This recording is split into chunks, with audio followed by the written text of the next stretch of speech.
आपने अपने जीवन में कभी तलवार खरीदी है? क्या देखकर तलवार खरीदते हैं? उसकी मयान देखकर या उसकी धार देखकर? अरे मैं भी कैसा प्रश्न पूछ रहा हूं आपसे। ये आवश्यक थोड़ी कि आप कोई योद्धा या क्षत्रिय हो। ये भी हो सकता है कि आप कोई व्यापारी, कोई छात्र या शिक्षक हो। तो चलिए मैं आपसे ये पूछता हूं कि आप नए वस्त्र कैसे खरीदते हैं? क्या उसका रंग रूप देखकर खरीदते हैं या उसकी गुणवत्ता देखकर? गुणवत्ता देखकर, है ना? ठीक उसी प्रकार जब आप किसी मनुष्य से मिले तो उसके रंग रूप पर मत जाइए, उसका आचरण समझने की चेष्टा कीजिए, उसकी मेधा, उसकी प्रतिभा का मूल्यांकन करने का प्रयास कीजिए। आपका जीवन बहुत ही सरल हो जाएगा। आप सब ने अपने जीवन में एक कहावत तो सुनी ही होगी कि एक चुप 100 को हराए। सुनी है ना? और इसीलिए कई बार हम जीवन में चुप रहते हैं, मौन रह जाते हैं, क्योंकि ये सत्य है कि एक मूर्ख के लिए मौन रहने से अधिक श्रेयस्कर उत्तर और कुछ भी नहीं हो सकता। परंतु क्या जीवन में सदैव मौन रहना, सदैव चुप रहना क्या उचित होता है? नहीं। जहां पाप का बल बढ़ रहा, जहां छल हो रहा, वहां मौन रहने से अधिक गंभीर अपराध और कुछ नहीं हो सकता। मौन रहकर कदाचित आप समस्या से बच जाएं, परंतु आप संसार को समस्याओं में उलझा देते हैं। इतिहास साक्षी कि पापियों के उद्दंडता ने संसार को इतनी हानि नहीं पहुंचाई जितना कि सज्जनों के मौन ने पहुंचाई। यदि कोई मूर्ख बोल रहा है तो मौन रहना उचित है, परंतु यदि कहीं अपराध हो रहा, छल हो रहा तो उठिए और विरोध कीजिए, क्योंकि आप भले ही न से, परंतु आपकी आने वाली पीढ़ी इस पाप के दंड को अवश्य सहे। जीवन में सफल कौन नहीं होना चाहता? पद में, प्रतिष्ठा में आकाश जैसी ऊंचाई किसे नहीं चाहिए? स्थिरता में भूमि जैसी दृढ़ता किसे नहीं चाहिए? सभी को चाहिए। परंतु सफलता का पुष्प अपने साथ अहंकार का कांटा भी लाता है। सफलता आपको आनंद देती है, उपलब्धि आपको गर्व देती है, और फिर यही आनंद धीरे धीरे अहंकार में परिवर्तित हो जाता है, फिर अतिक्रमण में और अंततः अन्याय में। और यहीं से सफलता का नाश प्रारंभ हो जाता है। यदि आप चाहते हैं कि आपकी सफलता लोगों की दृष्टि में सम्मान बनकर रहे, लोगों के मन में शूल बनकर नहीं, तो ये आप वृक्ष से सीखिए। फलों से लगने के पश्चात वो झुक जाता है। उसी प्रकार सफलता मिलने पर विनम्रता अधिक आवश्यक है, और जीवन में अधिक सफलता पाने के लिए या पाने पर और अधिक विनम्र हो जाना चाहिए। संसार का सबसे बड़ा पाप क्या है? असत्य बोलना, हत्या कर देना, चोरी करना या किसी का अपमान करना।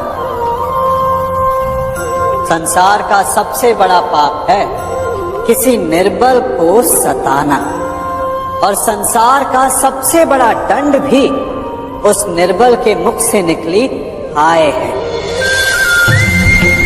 आप देख रहे हैं मैं क्या कर रहा हूं? मैं लौ पिघला रहा हूं,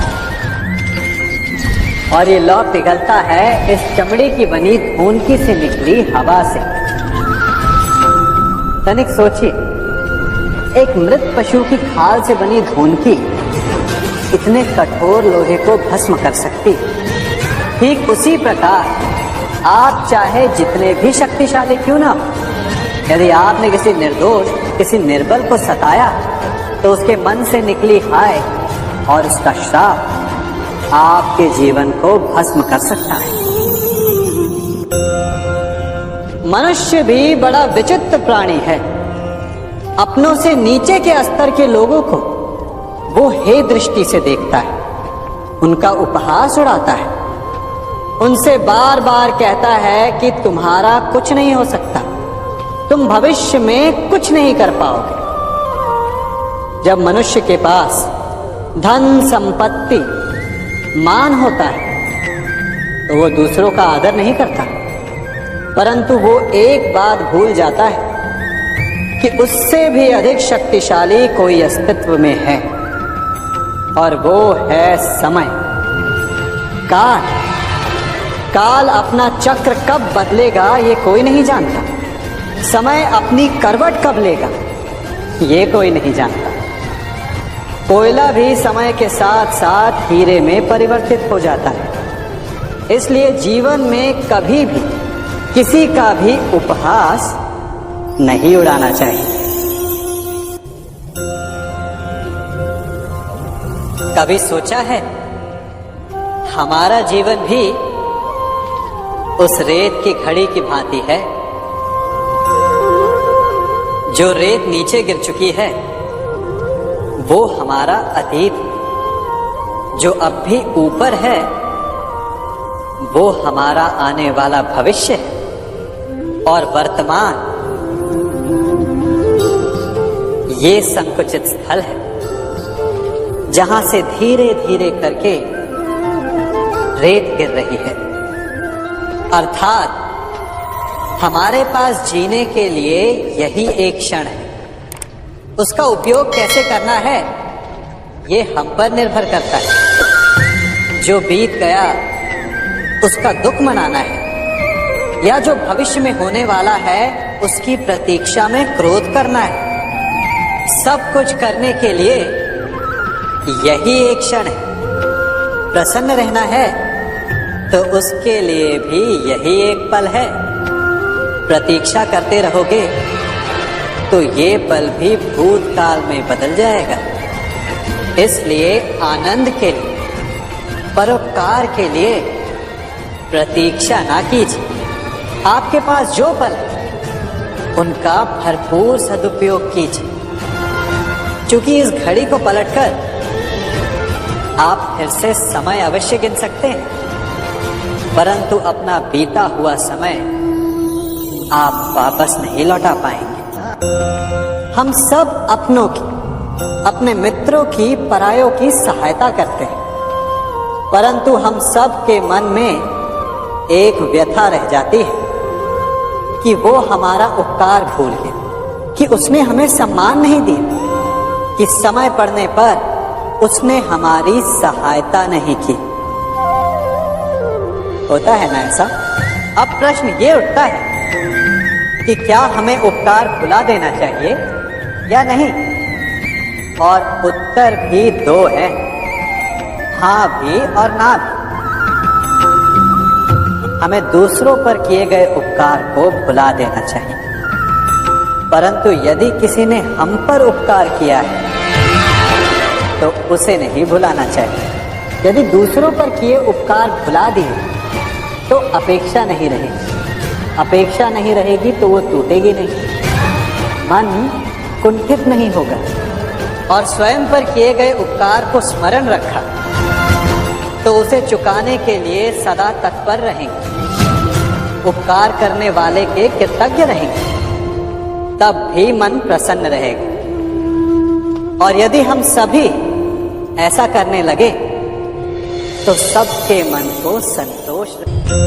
प्रत्येक मनुष्य सफलता पाने के लिए कार्य करता है। कुछ सफल होते हैं, कुछ नहीं होते, और जो सफल नहीं होते वो सदा अपनी असफलता का कारण या तो अपनी परिस्थितियों को बताते हैं या अपने सहयोगियों को दोषी ठहराते हैं। परंतु क्या वास्तविकता में ऐसा ही होता है? क्या कोई परिस्थिति या कोई व्यक्ति किसी की असफलता का कारण बन सकते हैं? उत्तर हाँ भी है और ना भी। कैसे? आप इस तितली को देख रहे हैं? आपने एक मक्खी को भी देखा हो। प्रकृति ने दोनों को समान गुण दिए रस पान करने का।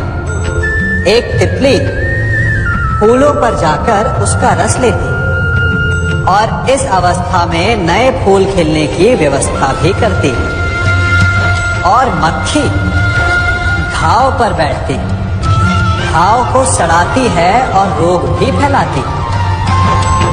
यदि इसमें किसी बात का अंतर है तो केवल सोच का। यदि आप उचित मार्ग चुनेंगे तो आपको सफलता मिलेगी, आप में उत्साह बढ़ेगा, और यदि आप अनुचित मार्ग चुनेंगे तो आपको असफलता मिलेगी, निराशा मिलेगी। अब उचित मार्ग चुनना है या अनुचित मार्ग, ये निर्णय तो आप पर निर्भर करता है।